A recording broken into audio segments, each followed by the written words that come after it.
একটা পাথরখণ্ড বিক্রি হবে। শুনতে স্বাভাবিকই মনে হতে পারে, কিন্তু পাথরটির দাম শুনলে চোখ কপালে উঠবারই কথা।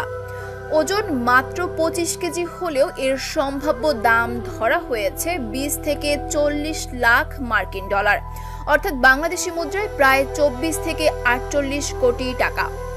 খুব স্বাভাবিকভাবে প্রশ্ন জাগতে পারে, একটা পাথরখণ্ডই তো, এর আবার দাম এত কেন?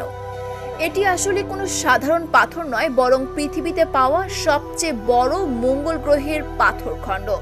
নাম NWA-16788। এটি একটি মার্টিয়ান উল্কাপিণ্ড, যা একসময় মঙ্গলের পৃষ্ঠে ছিল।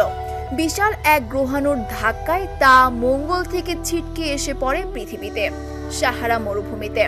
2023 সালের নভেম্বরে নাইজারে এক উল্কাপিণ্ড সংগ্রাহক এটি খুঁজে পান। বিশ্বজুড়ে এখন পর্যন্ত পাওয়া 77,000-এর বেশি উল্কাপিণ্ডের মধ্যে মাত্র 400টি মঙ্গলের বলে চিহ্নিত হয়েছে।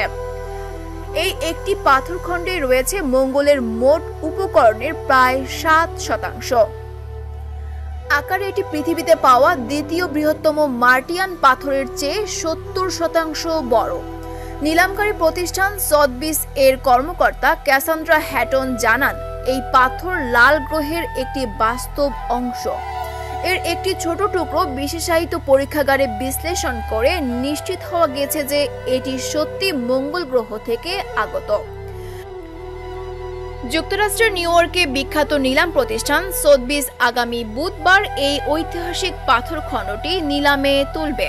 এই নিলামে একটি সিরটোসারাস ডাইনোসরের কঙ্কাল সহ আরও কিছু দুষ্প্রাপ্য প্রাকৃতিক ইতিহাস ভিত্তিক জিনিসপত্র বিক্রি হবে।